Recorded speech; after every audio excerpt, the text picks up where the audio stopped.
Hello all, thank you for listening in during this tough time. Today's review will be on The Invisible Man, which was released in 2020, lasts 124 minutes long, which is a reboot of the 1930s film series and an adaptation of the novel with the same name. The film stars Elizabeth Moss as Cecilia Cass, Oliver Jackson Cohen as Adrian Griffin, Harriet Dyer as Emily Cass, Aldous Hodge as James Lanier, Storm Reed as Sidney Lanier, Michael Dorman as Tom Griffin. So there's the main cast for you all. Now to get into the movie. In a nutshell, basically follows Cecilia and her life after the death, an apparent suicide of her abusive and incredibly wealthy boyfriend, Adrian. The movie starts off very strong with a great opening credit scene and a good opening to the storyline and the main character, Cecilia, played by Elizabeth Moss. Seeing her tiptoeing around really puts you on the edge of your seat as your head's trying to get around what's actually going on in front of you.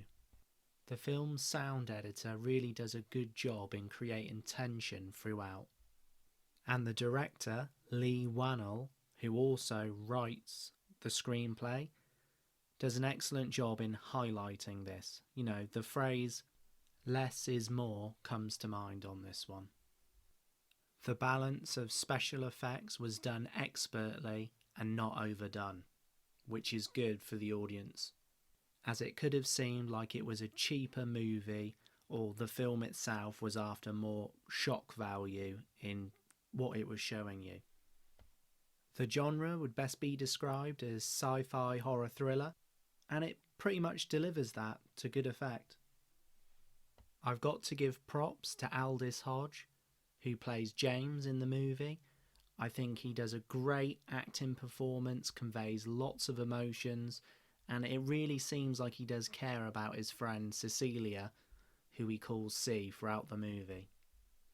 The character is given even more presence by the fact he's a police officer, which must be really reassuring for Cecilia with everything that's gone on. And to be fair, the daughter, Sydney, played by Storm, does another good, backup performance playing one of the younger characters in the movie. The only improvement I would have made is in the storytelling and how close the family is related to Cecilia. We know that they're friends and that they used to go to university or something together, but I think, a little bit more in-depth on that storyline would have made more sense, especially as she doesn't stay with her sister, she stays with them instead.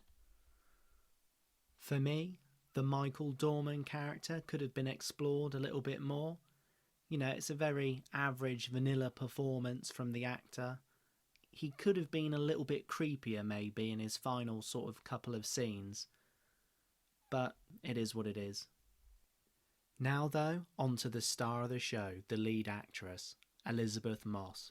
It is such a strong performance which really puts you through an emotional roller coaster of fear, self-loathing and paranoia. She really sells the whole movie. If it wouldn't have been for such a good acting performance, I don't think the movie would have been nowhere near as enjoyable to watch. You really feel like you're going through the torment with her, which is just amazing. I'm even going to put it out there that there could be an Oscar nomination for her. And now moving on to my favourite scene in the whole movie of The Invisible Man. It must be the dinner scene with her sister, and then, without giving too much away, minimal spoilers and all that, the knife scene. It had us all completely shocked and open-mouthed when we watched it. It provides power and a real shock value, as I must admit I didn't see it coming at all. And on to that, the movie provides many twists and turns in the storyline, which is just great. It keeps you entertained throughout. So, my rating of The Invisible Man. Is it sweet or is it salted, people? Well, guess what? I'm giving this one a 7.7 out of 10. So it certainly is a sweet rating, and if you like this film, I'd possibly check out Signs with Mel Gibson. As always, thank you for listening, and please remember to subscribe to the channel and press that like button. Thank you very much.